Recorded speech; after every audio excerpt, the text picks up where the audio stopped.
పరమాత్మ జలధార స్వరూపంతో ఊర్ధ్వలోకాల నుంచి క్రింది లోకాలకు ప్రవహించాడు కదా. ఆ ప్రవాహంలో నుంచి ఉమాదేవి సహితుడైనటువంటి మహేశ్వరుడు ఆవిర్భవించాడు. ఆయనతో పాటు ఔషధీపతి అయినటువంటి సోముడు కూడా ఆవిర్భవించాడు. పైనుంచి ప్రవహిస్తున్నటువంటి జలధార మాహేశ్వరుడి శిరస్సుపై పడి ఆయనను మాహేశ్వర పదవిలో అభిషేకం చేసింది. అలా అభిషేకం చేయడంతో ఆ జలప్రవాహం నినదించి అంటే శబ్దం చేసింది. నినదించింది కనుక ఆ ప్రవాహానికి నది అని పేరు వచ్చింది. ఆ నది బ్రహ్మలోకం నుంచి మహావేగంతో క్రిందికి తుముకుతూ భూమి దగ్గరకు చేరి అక్కడ ఉన్న పర్వతాలను వేల వేల ముక్కలుగా చీల్చుకుంటూ భూమి మీదికి ప్రవహించింది. అలా బ్రహ్మలోకం నుంచి భూలోకం దాకా ప్రవహించడం వల్ల ఆ నదికి గంగా నది అనే పేరు వచ్చింది. గంగా అంటే భూమికి చేరినది అని అర్థం. ఆ గంగా నది 7 పాయలుగా భూమి మీద ప్రవహించింది. ఆ తర్వాత గంగ వేల వేల రూపాలుగా చీలి వేల వేల నదులుగా మారి భూమి మీద ప్రవహించింది. మూల జలధారంలో నుంచి పూర్వం ఉద్భవించిన సోముడు ఈ నదీ జలధారాల ద్వారా వివిధ ప్రాంతాలతో వివిధ ఔషధీ వృక్షాలను మొలిపింపజేసింది. తనే ఆకాశంలో చంద్రరూపంలో ప్రకాశిస్తూ తన అమృత కిరణాల ద్వారా ఆ సస్యజాతి మొత్తాన్ని పోషిస్తున్నాడు. అలాగే ఆ సోముడు తన ఊర్ధ్వ కిరణాల ద్వారా పైనున్న స్వర్గలోకానికి కూడా పుష్టిని కలిగిస్తున్నాడు. ఆ గంగా చంద్రుల ప్రభావం వలన సస్యజాతులు మాత్రమే గాక ఇతర జీవజాతులు కూడా భూమి మీద వృద్ధి చెందుతున్నాయి. వాటిలో మనస్సు ప్రధానంగా గల మానవుల యొక్క క్రియా విశేషాలు కూడా గంగా సోముల ప్రభావం వల్లనే వృద్ధి పొందుతూ ఉన్నాయి. ఎందుకంటే మానవులు తినే ఆహారం ద్వారానే కదా వారి బుద్ధి వికాసం కానీ క్రియా వికాసం కానీ సంభవించేది. ఏ ఆహారం తింటే ఆహారం వస్తుంది బుద్ధి నీకు. తామస్సుతో చేరినటువంటి ఆహారం తిన్నామనుకో తమస్సు బుద్ధి వస్తుంది నీకు. క్రూరమైనటువంటి ఆహారం తింటే క్రూరమైన బుద్ధి వస్తుంది. అదే సాత్వికం తిన్నామనుకోండి సాత్వికం వస్తుంది. అక్కడక్కడే పెట్టాడు బ్రహ్మ మనకు. ఆ బ్రహ్మదేవుడి యొక్క 4 ముఖాల్లో నుంచి అక్షరమయమైనటువంటి విద్య అనగా వేదరాశి బయటికి ప్రవహించింది. అదే లోకానికి సత్యాసత్యాలను ధర్మాధర్మాలను ఇతర జ్ఞాన రహస్యాలను ఉపదేశించే గురువు అవుతున్నది కదా. ఆ బ్రహ్మదేవుడిలోని పవిత్రమైన జ్ఞానశక్తే యజ్ఞంగా రూపొందింది. సనాతనమైన ఆ యజ్ఞానికి బ్రహ్మ, ఉద్గాత, హోత, అధ్వర్యుడు అనే 4 ప్రధాన అంగాలు ఏర్పడ్డాయి. అటువంటి ఆ యజ్ఞానికి లోకపితామహుడైనటువంటి ఆ బ్రహ్మయే అధిపతిగా ప్రతిష్ఠింపబడ్డాయి. బ్రహ్మముఖాల్లోంచి ఆవిర్భవించిన వేదమే మానవ జాతికి ధర్మాన్ని బోధిస్తుంది. ఆ ధర్మం 4 పాదాలతో ఈ లోకాన్ని ధరిస్తుంది. ఆ పాదాలే బ్రహ్మచర్య, గృహస్థ, వానప్రస్థ, సన్యాసులు అనేటువంటి 4 ఆశ్రమాలు. ఈ 4 ఆశ్రమాలు వేదోక్త విధానంగా ఆచరించబడినట్లయితే మానవులకు స్వర్గ మోక్షాలు 2 సులభంగా లభిస్తాయి. సోమదేవుడే మానవులలో మనోరూపాన్ని పొందుతున్నాడు. ఇలాంటి ఈ మనస్సు న్యాయాన్ని, ధర్మాన్ని ఆశ్రయించినప్పుడు వేదాలు ఆచరణ రూపాన్ని పొంది మానవ లోకంలో శాశ్వతమైన సుస్థితిని అందుకుంటున్నాయి. అది ఎలాగంటే బ్రహ్మచర్యాశ్రమంలో ఉన్నవారు వేదాధ్యయనం చేయటం ద్వారా వేదాలు వృద్ధి పొందుతున్నాయి. గృహస్థాశ్రమంలో ఉన్నవారు తమకు విహితమైన దేవయజ్ఞ, పితృయజ్ఞాదులను చేయటం ద్వారా మేరు శిఖరం మీద ఉన్నటువంటి దేవతలు, పితృదేవతలు, ఋషులు కూడా తృప్తి పొందుతున్నాం. జనమేజయ, నువ్వు నీ మనస్సు ద్వారా ఆ మేరు శిఖరాన్ని దర్శించేందుకు ప్రయత్నం చెయ్యి. నీకు ఇంకొక శరీరం చెప్పాను కదా, యోగ శరీరం, దాంతో చెయ్యి నువ్వు. అదే బ్రహ్మలోకం. దాన్ని పొందేందుకు ప్రయత్నం చేయి. దాన్ని అందుకునేందుకు మహర్షులు తీవ్రమైనటువంటి యోగ సాధన చేస్తూ ఉంటారు. దానికోసం వారు సిద్ధాసనంలో కూర్చుంటారు. సిద్ధాసనం అంటే నేల మీద కూర్చొని ఒక కాలి మడమను లింగ ప్రదేశం కింద, మరొక కాలి మడమను లింగ ప్రదేశం మీద బిగబట్టి, వెన్నుముకను మెడను నిలువుగా నిలబెట్టి, ఛాతిని కొంచెం ముందుకు వంచి, పలు వరుసలను కొంచెం దూరంగా అనగా ఒకదానికి ఒకటి తగలకుండా నిలబెట్టి, చేతులను నాభి ప్రదేశం దగ్గర ఒకదాని మీద ఒకటిగా పెట్టి, ఇంద్రియాలను లోపలికి ఆకర్షించి, మూర్ధస్థానంలో పరబ్రహ్మను స్థాపించి యోగధారణ చేస్తూ ఉండాలి. ఇది యోగాభ్యాసంలో వస్తుంది మనకు. పూర్వం బ్రహ్మదేవుడు కూడా సర్వలోక సృష్టిని చేయడం కోసం ఇలాంటి యోగధారణ చేశాడు. అందరికీ అబ్బదు యోగధారణ. ఈ యోగ బలం వల్లనే ఆయన విశ్వవ్యాపి అయినటువంటి సృష్టి చేయగలిగాడు. ఈ బ్రహ్మదేవుడి యొక్క ఉత్పత్తి కూడా యోగధారణ ద్వారానే జరిగింది. అది ఎలాగంటే, తేజోమూర్తి అయినటువంటి శ్రీ మహావిష్ణువు తన ఇంద్రియాలన్నిటినీ యోగ బలం చేత ఉపసంహరించి బింబములో నుంచి ప్రతిబింబం ఉదయించినట్లుగా తనలోంచి తానే రెండవ తేజో రూపంగా బయటకు వచ్చాడు. ఆ వచ్చిన తేజో రూపమే బ్రహ్మదేవుడై ఆకాశంలో చంద్రుడిలాగా ప్రకాశించాడు. విధంగా చెప్తున్నారు చూడండి పరమాత్ముడి యొక్క తత్వము, బ్రహ్మ ఎట్లా పుట్టాడు అని. మనకి ఎన్ని మాటలు అది చెప్పినా కూడా, జనమేజయుడికి ఎన్ని మాటలు చెప్తున్నాడు చూడండి. ఆయన చెప్తున్నాడు కాబట్టి మనం కూడా దీన్ని తెలుసుకుంటున్నాం. ఆది తేజోమూర్తి అయిన మహావిష్ణువు ఆకాశంలో సూర్యమండలం దాకా ప్రకాశించాడు. ఆ మహావిష్ణువే సృష్టిలో విభిన్న వ్యవహారాల నిర్వహణ కోసం జీవాత్మ రూపంతోనూ పరమాత్మ రూపంతోనూ రెండు విధాలు తానే ఉంటాడు కదా. ఇటువంటి ఈ మహావిష్ణువు ప్రతి మానవుడికి భూమధ్య స్థానంలో తేజో రూపంలో ప్రకాశిస్తూనే ఉంటాడు. కానీ ఇంద్రియ పరవశుడై మూఢాత్ముడై ఉన్నటువంటి మానవుడు తనలోనే ప్రకాశిస్తున్న ఈ ప్రత్యక్ష పరబ్రహ్మను అందుకోలేడు. ఈ భూమధ్య జ్యోతిని అందుకోవాలంటే మానవుడు ప్రాణాయామపూర్వకంగా యోగ సాధన చేయాలి. ప్రతి ఒక్కరూ యోగాభ్యాసం చేయాలి. మనిషిగా పుట్టిన తర్వాత యోగాభ్యాసం చేయనివాడు మూర్ఖుడు, రాక్షసుడు. వాళ్ళు రాక్షస లోకానికి పోతారు. అందుకని ప్రతి ఒక్కరూ ప్రాణాయామము, యోగాభ్యాసం చేయమని ఇక్కడ చెప్తున్నారు. అది నేను చెప్పేది కాదు, ఇక్కడ ఉండేది చెప్తున్నారు పరమాత్ముడు. ముక్కు రంధ్రాలకు అనుసంధానమై ఉండే ఇడాపింగళాల నాడులకు సూర్యచంద్రుల అధిపతులుగా ఉన్నారు. అటువంటి ఆ నాడులలో ప్రసరించే ప్రాణ ప్రవాహానికి చైతన్య జ్యోతిని అనుసంధానం చేయటం నేర్చుకోవాలి. ఈ అభ్యాసం బాగా కుదిరితే ఆ సాధకుడి యొక్క నేత్రాలలో ఒక కాంతి ఉదయిస్తుంది. ఆ కాంతి ద్వారా అతడు తన భూమధ్యలో ప్రకాశిస్తున్న పరమజ్యోతిని దర్శించగలుగుతాడు. ఇటువంటి సిద్ధి రావాలంటే ఆ సాధకుడు ప్రాణాయామ సాధనతో పాటు సత్యవ్రత నిష్టను, స్వాధ్యాయ నిష్టను కూడా సాధించాలి. లోపల ఉండే సూక్ష్మ రూపమైనటువంటి శరీరాన్ని, ఆత్మతత్వాన్ని తెలుసుకోలేకపోతున్నారు మీరు.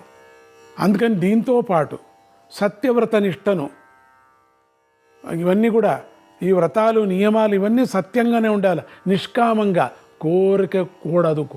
కోరుకోనే కూడదు అన్నారు, కోరికలు ఉండకూడదు అన్నారు. స్వాధ్యాయ నిష్టను కూడా సాధించాలి. అంటే మంచి మంచి పుస్తకాలు చదవాలా, మంచి మంచి విచారాలు వినాలా. ఈ హరివంశం వింటే చాలు మీకు. ఇది ఆత్మతత్వం బోధించేటువంటి కథ ఇది.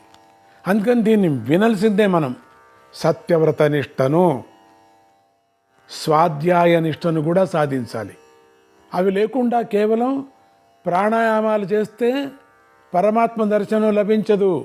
కేవలం ప్రాణాయామం మాత్రం అనుకుంటే చాలు, ఇవన్నీ చేయాలా. నిష్కామ రూపమైనటువంటి పరమాత్మ సాధన, పూజ, యోగము ఇవన్నీ చేస్తూ చేస్తూ ప్రాణాయామాలు చేయాల. అవన్నీ నాకు ఏం అక్కర్లేదు, ఈరోజు నుంచి పూజ, పునస్కారం, స్నానము, సంధ్య ఏమీ అక్కర్లేదు, అంతే. నీకు కావలసిన దాంతో ఉండిపోతాం అంతే. ఇవన్నీ చేస్తూ చేయాలా అని చెప్పారు. ఇవన్నీ మానేయమని చెప్పలే. స్వాధ్యాయ రూపమైనటువంటి జ్ఞాననిష్ట, తత్వోన్ముఖమైన సత్యనిష్ట అనేవి రెండూ లేకుండా యోగ సాధన చేసి ఏవేవో సిద్ధులను సాధించే యోగుల యొక్క యోగశక్తి అంతా కుత్సితమైన ఇంద్రియ సుఖాలను సంపాదించుకునేందుకోసం ఉపయోగపడి ఆ ప్రయత్నంలో తీవ్రమైన పరహింసను, అధర్మ ప్రవృత్తిని ప్రోత్సహించి చిట్ట చివరికి ఆ వ్యక్తి సర్వనాశనమయ్యేటట్లు చేసి తీరిపోతుంది వాళ్ళకు. కనుక ఓ జనమేజయ, ఎందుకంటే కలియుగంలో ఉన్నాడు జనమేజయుడు, అందుకే ఇవన్నీ చెప్పాల్సి వచ్చింది. మోక్షం కావాలనుకునేటువంటి సాధకుడు తన మనస్సు ఇంద్రియ సుఖాల వైపు, హింస వైపు, అధర్మం వైపు వెళ్లకుండా జాగ్రత్త తీసుకోవాలి. అతడు తన మనోమండలంలో ఉన్నటువంటి విరాట్, ఇక్కడ లోపల ఉన్నాడు విరాట్ హిరణ్యగర్భ ఈశ్వర రూపాలను అతిక్రమించాలి. అంటే స్థూల సమిష్టిలో ఉన్నటువంటి చైతన్యాన్ని, ఇదంతా సమిష్టి, స్థూల సమిష్టి, ఈ చైతన్యాన్ని, సూక్ష్మ సమిష్టిలో ఉన్నటువంటి చైతన్యాన్ని, అవిద్యా సమిష్టిలో ఉన్నటువంటి చైతన్యాన్ని కూడా అతిక్రమించి కేవల శుద్ధ చైతన్యాన్ని తన హృదయంలో నింపుకోవాలి.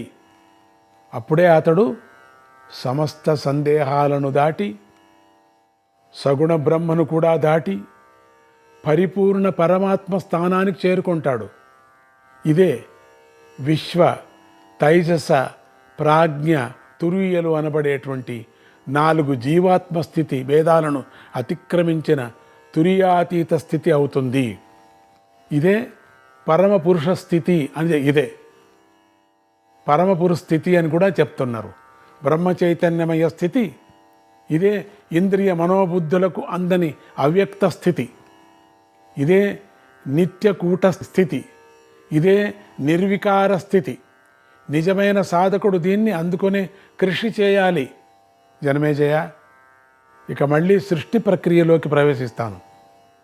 నేను ఇందాక వర్ణించిన నారాయణ పరమాత్మ యొక్క నేత్రాల నుండి ఋగ్వేదం, యజుర్వేదం ఆవిర్భించాయి. జిహ్వాగ్ర నుంచి సామవేదం జన్మించింది.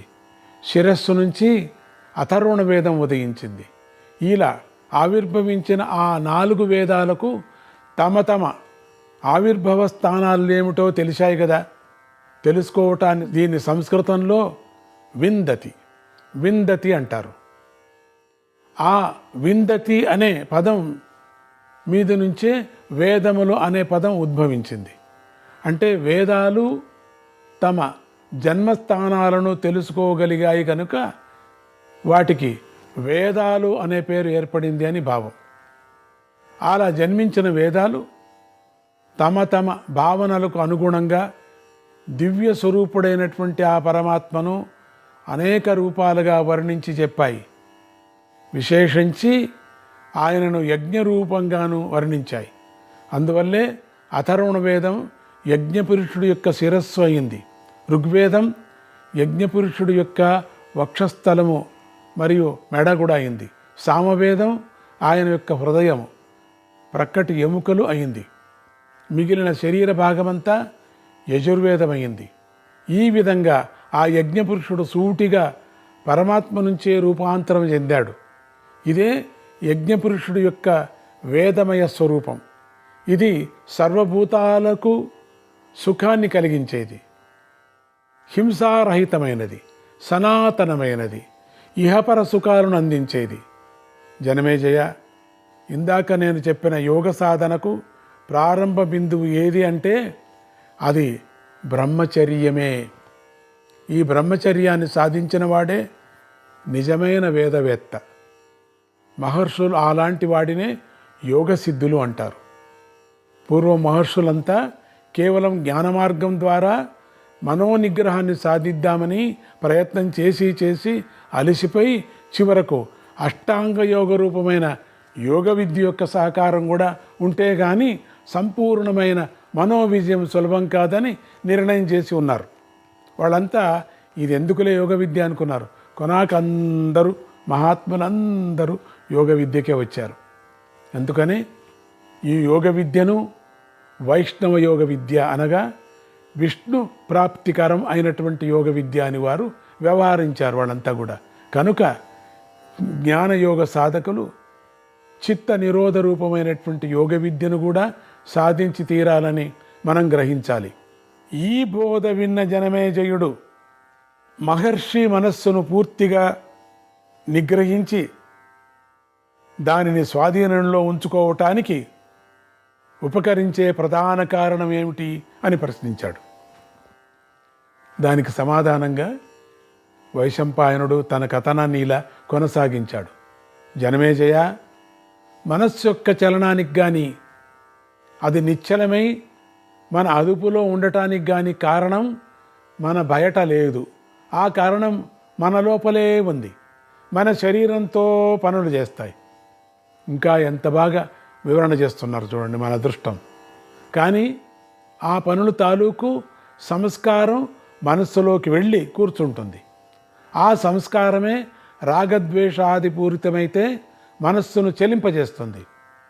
ఆ సంస్కారమే జ్ఞానపూరితమైతే మనస్సును నిశ్చలం చేసి మన అదుపులో ఉంచుతుంది. కనుక నువ్వు అడిగిన కారణం మన లోపలే ఉంది అని నేను అంటున్నాను. కనుకనే బ్రహ్మవేత్తలైనటువంటి పెద్దలు కఠోర నియమాలను ఆశ్రయించి మనస్సును నిగ్రహించి తాము కావాలనుకున్న ప్రతి విషయాన్ని తెలుసుకోగలుగుతున్నారు. చివరికి పరబ్రహ్మతత్వాన్ని కూడా తెలుసుకోగలుగుతున్నారు. ఆత్మతత్వం మనస్సును దాటిపోయినది కదా, దాన్ని తెలుసుకోవడం ఎలా అని సందేహించవలసిన పని లేదు. ఆ తత్వం మనోతీతం అయినప్పటికీ వేదం ద్వారాను గురూపదేశం ద్వారాను దానిని తెలుసుకోవచ్చు. అంతేగాని కేవలం యజ్ఞయాగాది కర్మల ద్వారా పూజా వ్రతాది కర్మల ద్వారాను మాత్రమే తెలుసుకుందామంటే సాధ్యం కాదు. జనమేజయ, ఆత్మయోగ సిద్ధి కావాలనుకున్న సాధకుడు ఈ క్రింది నియమాలను పాటించి తీరాలి. అతడు బ్రహ్మజ్ఞానమాత్ర ఆసక్తుడు కావాలి. వినయశీలి కావాలి. నిరంతరము గురుపాదిష్ట మంత్రజప తత్పరుడు కావాలి. గురుపాదాన్నే నమ్ముకోవాలి. స్వాధ్యాయ తత్పరుడు కూడా కావాలి. ఎల్లప్పుడూ శుచిగా ఉండాలి. ఏ పని చేసినా నియమపూర్వకంగా బ్రహ్మార్పణ బుద్ధితో చేయాలి. ఏది చేసినప్పటికీ కూడా నారాయణ కృష్ణ హరే పరమాత్ముడికి చేస్తున్నామని చేయాల. చేతులు జోడించుకొని గురువును సేవిస్తూ ఉండాలి. ప్రొద్దున సాయంత్రం కూడా మోక్షార్థమైన అనుష్ఠానాలు చేస్తూ ఉండాలి. నిరంతరము మనస్సును ఏకాగ్రంగా ఉంచుకోవాలి.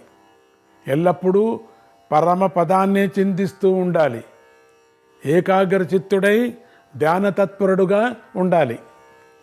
మనస్సులోకి కామక్రోధాది వికారాలను చేరనీయరాదు. మమతాబంధాలను ఉంచుకోరాదు. స్త్రీచింత పనికిరాదు.